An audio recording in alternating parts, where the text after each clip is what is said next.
আসন্ন ফুটবল বিশ্বকাপে ইরানের অংশগ্রহণ নিয়ে বড় ধরনের শঙ্কা তৈরি হয়েছে।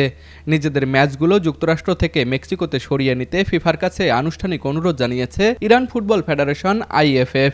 ফিফা যদি এই অনুরোধ প্রত্যাখ্যান করে তবে এবারের বিশ্বকাপে ইরানের খেলা অনিশ্চিত হয়ে যেতে পারে। বুধবার তুরস্কের সংবাদ সংস্থা আনাদোলুকে দেয়া এক সাক্ষাৎকারে বিষয়টি নিশ্চিত করেছেন ইরানের ক্রীড়ামন্ত্রী আহমদ দনিয়ামালি। তিনি জানিয়েছেন, আইএফএফ ইতিমধ্যেই ফিফাকে ম্যাচ সরানোর অনুরোধ জানালেও এখন পর্যন্ত কোনো আনুষ্ঠানিক জবাব পাওয়া যায়নি।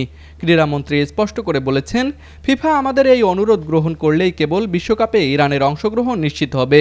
রংপুর শহরে নিরিবিলি ও মনোরম পরিবেশে অবস্থিত রংপুর গ্রুপের প্রিমিয়াম আবাসন প্রকল্প আনান সিটিতে নগদ মূল্য ও সহজ কিস্তিতে প্লট এবং কন্ডোমিনিয়াম অ্যাপার্টমেন্ট বিক্রয় চলছে।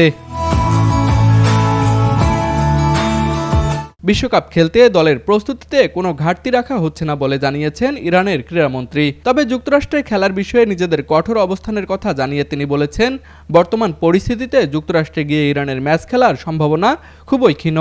তবে সর্বোচ্চ পর্যায়ের প্রয়োজনীয় নিরাপত্তা নিশ্চিত পাওয়া গেলে এ বিষয়ে চূড়ান্ত সিদ্ধান্ত নেবে সরকার।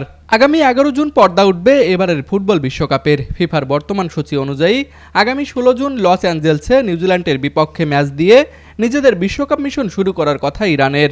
এরপর 22 জুন একই ভেন্যুতে শক্তিশালী বেলজিয়ামের মুখোমুখি হবে তারা। আর 26 জুন সিয়াটলে নিজেদের শেষ গ্রুপ ম্যাচটি খেলার কথা রয়েছে দলটির। তুষার আচার্য, স্পোর্টস ডেস্ক, RCTV।